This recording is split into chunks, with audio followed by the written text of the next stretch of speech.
Hello, Megan. Welcome to the podcast. Thank you so much for having me. Glad to be here. Yeah, so excited to talk to you today about all the things. But one of the reasons, okay, I'm going to tell you first and foremost, you were the first person that I booked on this podcast when I opened up applications again. And I'm going to tell you why for the people who are listening who want to be podcast guests.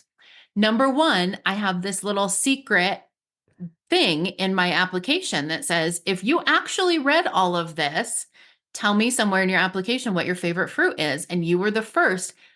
There were at least like 47 before you who did not tell me what their favorite fruit was.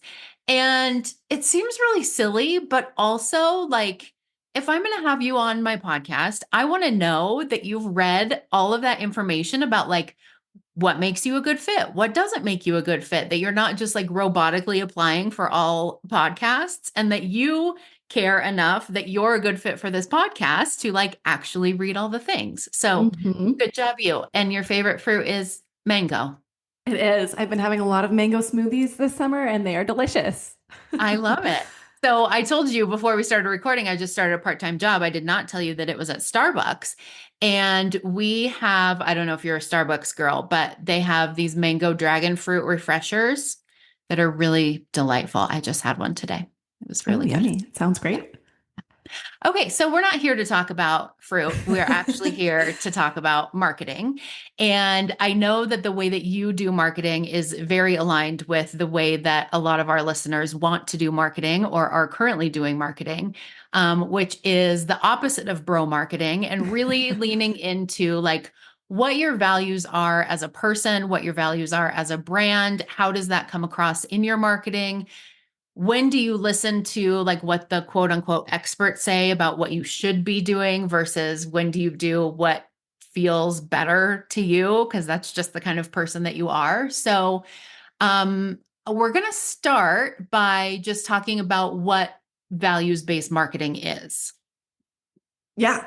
Yeah, that's a great place to start because I feel like when we first start our business, your first business coach or whatever has you like do your this worksheet and it's like, what are your core values? Which is a great place to start. But then it's like we often just kind of forget about them or they don't actually integrate into our business and it doesn't actually serve us. So my framework takes it a little bit deeper and actually integrates it into our marketing so that we are attracting people who share our same values so that our clients, so especially for the service providers, you want to work with people who you actually want to work with, right? And who aren't going to burn you out. And so when you're aligned with your values, you don't have to feel salesy or gimmicky or weird, tricky, urgency, FOMO, all these kind of tactics that people use to close the sale. And it's like when you lead with your values and weave your values into your messaging, you don't have to do any of that. You're selling so much more naturally because you don't have to convince anybody. You don't have to persuade anybody. You're already on the same team because you share the same values and they want to be a part of what you offer. And it's just so much easier to sell that way. And you don't even feel like you're selling. And from like a long-term retention point of view, it actually works way better than discounting or using this fear-based or scarcity-based marketing, which the psychology, like the science and psychology says it works, but it works for that one sale. It works for that short-term cash injection. But what happens once they're actually inside your program? What about the lifetime value of that client? It doesn't talk about that. And there's probably a reason why that is usually strategically left out of those conversations. So anchoring it in your values is one, what is going to keep your messaging from sounding robotic, which is exceptionally important in this day and age. And when you lead with what you believe in, your message becomes so much more irresistible and unmistakably you. You're not going to sound like everyone else out there who's in your industry. So I have 3 steps to my framework. It is very simple. So 1 is to identify your core values. 2 is to align the values with your actions. And then step 3 is to let your values lead the message. So I can go a little bit deeper into what those 3 things actually look like. That would be helpful. Yeah, that'd be Cool. awesome. All right. So, step one is identify your core values. So, your values are really your GPS, right? They help you make decisions, they build your boundaries, it help you just communicate what is true for you. So, a couple of questions to either journal about or think on would be like, why was this company really started?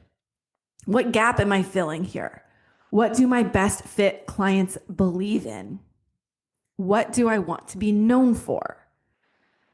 So, if you pause and think about those questions, and if you're listening on the podcast, literally, you give you permission, you can pause and like talk to text on your phone or write it down real quick because when you come, like, jot down what comes to mind right away, like what is popping up for you, that is going to be super, super helpful to have written down. And honestly, so many people have taken their responses here and just like turned it into content, turned it into emails to their list.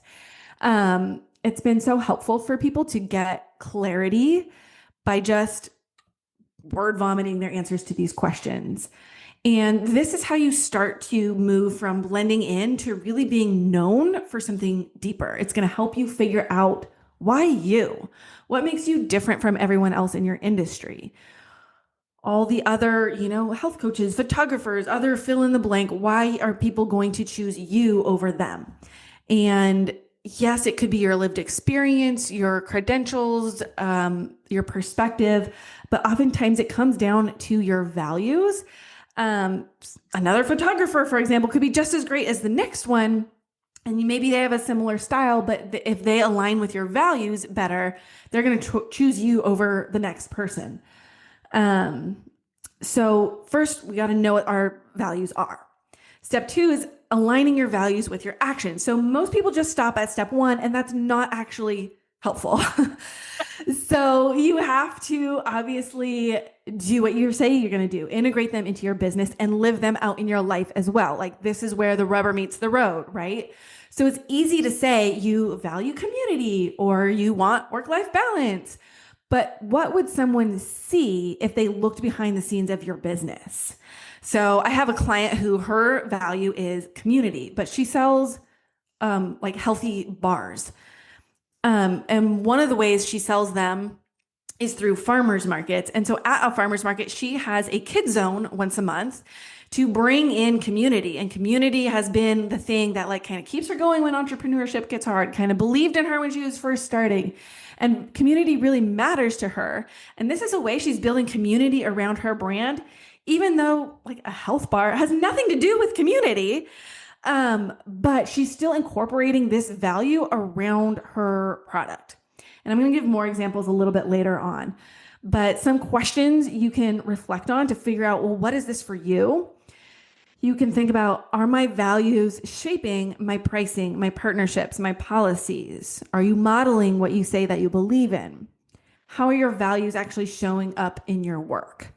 So I know this can feel like a lot, but I would encourage you to pick one value and ask, how can that show up more clearly in your decisions or your customer experience? What does that value actually look like when it's played out, when it's lived out?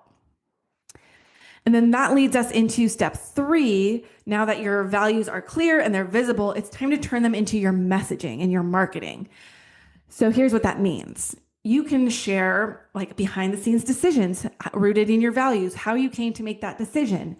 Use stories to illustrate the transformation and get that like, oh my gosh, me too, kind of a moment from your audience who is also believing the same things. And good thing, it's going to repel the people who don't believe the same things. And that's a good thing because you probably would not enjoy working with them anyways. So it's going to save you a lot of stress and hassle down the line and really attract your most aligned clients who are just like, oh my gosh, going to be so loyal to you and your brand. And then reflect your audience's own values back to them. Show them that like, hey, we're on the same team here. We're believing the same things. So I'll get into an example because I think it's just helpful to like, okay, tangibly, what does this look like? Yeah. So like a Dove, for example, like the soap and shampoo company. So they have a now iconic Real Beauty campaign. So if you've never watched them, I'm sure you have. You can just YouTube Dove Real Beauty and watch them. They're so good. They like still give me goosebumps. And so that campaign, they're not really even selling soap or shampoo in it. They are responding to the unrealistic beauty standards in the media. So they're featuring real women of every size, race, and age, not models. They are banning the retouching of images, and they are launching educational initiatives to boost self-esteem in girls worldwide. Never once do they say our value is self-esteem in girls, right? But they're demonstrating it by doing it. They're using their marketing to push it back against that cosmetic perfection and pressure that a lot of women feel. So their brand voice centers on compassion, empowerment, confidence, and they're staying aligned across the commercials, the product packaging, the partnerships. And so as a result, Dove is a leader in this crowded personal care, self-care industry. And it's not because they sell soap, it's because they're championing women. So it's their value of self-esteem is evident across their brand, and their social good is so embedded in the brand that people feel good about buying their products, and they also get soap, as a result of supporting championing women, So it's so funny how it just comes full circle. And that is such a great example of leading with your values, attracting the right people, and your product or your service is going to sell naturally as a result of that. And then the other benefit is you're not going to get burned out because you're showing up for a mission that you're excited about. You're showing up as your whole self. You don't have to mask anything. You're just saying, hey, here I am. This is what I believe in. And if someone doesn't agree, it's a lot easier to be like, then this isn't for you, respectfully. Because this is the hill I'm willing to die on. This is what I truly deep down believe, and going to plant my flag in the sand for this. So you really build a more sustainable business as well by marketing with your values first. You're attracting people who actually want to be in your world, and not just because you twisted their arm or had to do these crazy sales things, but because you just crafted a values-based message that actually felt like home. Yeah. I love the way that you put that. And I think I really like the examples that you gave too, the one about Dove and then the one about the client that you have with the health bars, because I think sometimes it's hard to think outside of the box about how these values actually apply and show up in our business, right? If your value is community, then shouldn't you be running a community? That's just what we think makes sense. But I love those two examples because for Dove, it's not like our value is cleanliness, right? Yeah. Maybe it is, but there's a roundabout way that the values still show up in that business that may or may not be directly related to the product or the service. And it's something that you said too. I don't know if I heard it on your podcast or on your website, but something that you've said before is that when your marketing and your messaging is infused with your values, that is what takes you from being a service provider to being a brand. And I think that Dove example really highlights that. Yeah. Yeah. It raises you to more of a thought leader rather than just another business out there. Yeah. And I think that's so important, especially for people who are still struggling to get to the point where they're making consistent income or they're feeling frustrated. Because I know for me, when I first became a coach, I thought there were no other coaches out there. And then I became, especially dating and relationship coaches. Then I became a dating relationship coach, and that's all I saw everywhere. And it feels sometimes like that's why it's not working, right? Because there's 500,000 other people doing exactly what you're doing. And so what you said in the beginning is part of the values work is what sets you apart from all the other people who are doing what you're doing. Yeah. Yeah, totally. It just brings in people who feel like my work is such a breath of fresh air from all these gurus who are telling them they have to market this way, they have to follow this cookie cutter advice, they have to do X, Y, and Z to reach 10K months or whatever it is. And it's actually well, wait, you don't have to do that. It can be simpler, it can be more authentic. And it's so wonderful to get that feedback from people in my Copy Clarity Club membership, or even my Done For You retainer clients. And just to hear them be like, wow, I can just show up and not have to be prepared, not have to be perfect. And then we take it and turn it into marketing that feels good and feels them. And they're like confident, oh, this is going to sell. This is what my audience needs to hear. And this is what's going to get the right people in my programs so that that coach can stay in their zone of genius and serve their clients and make the impact that they started their business to make, right? Because you're going to start your business to like become a full-time marketer. Probably not. Most people did not. But then it ends up to get the clients, we have to do the marketing. And so it becomes this vicious cycle, and this helps you break out of that Yeah. cycle, make marketing a little bit more fun, I would like to think, because you're energized by your mission. You're energized by what you actually care about and the message you want to put into the world. And then you're getting clients naturally as a result of just like having these good, inspiring conversations with people. Yeah, absolutely. So I think we can't really talk about marketing and copywriting without at least talking a little bit about AI.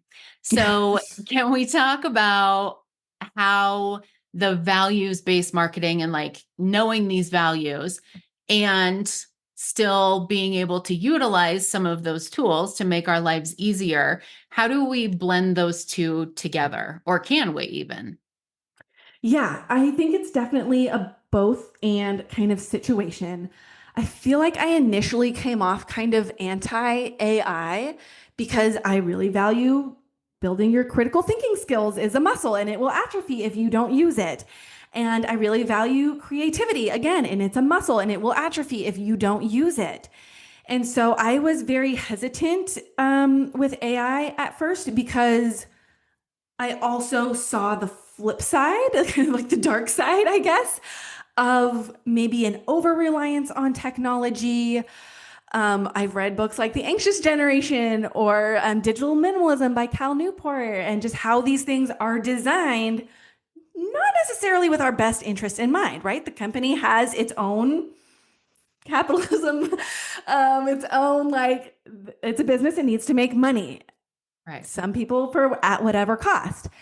And so it gave me a lot of caution and pause. But then I've kind of developed, like right now, I'm just going to say, like, I use ChatGPT pretty much every day, not always for business things, sometimes.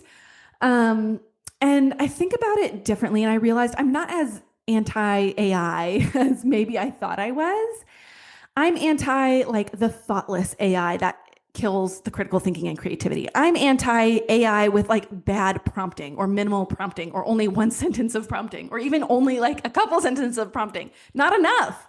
I'm Yeah. anti using AI as a substitute for your heart, your brain, your humanity, right? Marketing, you're a human trying to connect with another human, but you're trying to insert a robot into that human connection. Like, why? I don't know Right. that that makes sense.